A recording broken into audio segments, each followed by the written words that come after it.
తెలంగాణలో తొలి అమరుడైనటువంటి సాయీశ్వరాచారి మొన్న అత్యంత పాశవికంగా తాను ఆత్మార్పణం చేసుకోవడం జరిగింది. దానికి మద్దతుగా, దానికి సంఘీభావంగా ఈరోజు ఈ మహబూబ్నగర్ తెలంగాణ చౌరస్తాలో అన్ని బీసీ కుల సంఘ నాయకులు, ప్రజా సంఘాల నాయకుల ఆధ్వర్యంలో ఈరోజు మేము ఘనంగా నివాళులు అర్పించడం జరిగింది.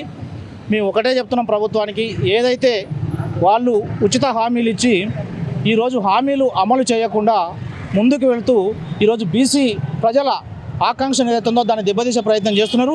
ఇటువంటి బలిదానాలు కూడా మనం మొట్టమొదటిసారిగా తెలంగాణలో సాయీశ్వరాచారి మరణం చూడడం జరిగింది. మేము ఒకటే రిక్వెస్ట్ చేస్తున్నాం బీసీ సమాజానికి, మనందరం ఐక్యతతో అంటే గ్రౌండ్ నుంచి పోరాడదాం తప్ప ఇటువంటి ఆత్మార్పణలు వద్దని మేము ఈ సభాముఖంగా అందరి ప్రజా సంఘాల తరఫున, విద్యార్థి సంఘాల తరఫున మేము రిక్వెస్ట్ చేస్తున్నాం తెలంగాణ సమాజానికి, విద్యార్థి సంఘానికి.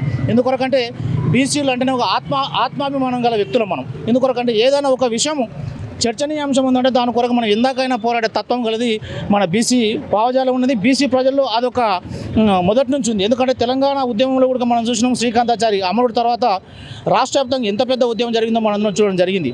అదే తరాలో ఈరోజు సాయీశ్వర్ మరణం తర్వాత ఈరోజు తెలంగాణ రాష్ట్రంలోనే ముఖ చిత్రం మారిపోయింది. ఎందుకొరకంటే ఒక రకమైన భావజాలం ఈరోజు తెలంగాణ వ్యాప్తంగా కనిపిస్తుంది. మేమేమంటామంటే ప్రభుత్వాలు ఈరోజు అంటే చేతగాని హామీలు ఇచ్చి ఈరోజు బీసీ మనోభావాలను దెబ్బతీసే ప్రయత్నం చేస్తున్నారు. దాన్ని మేము తీవ్రంగా ఈ సందర్భంగా ఖండిస్తున్నాం.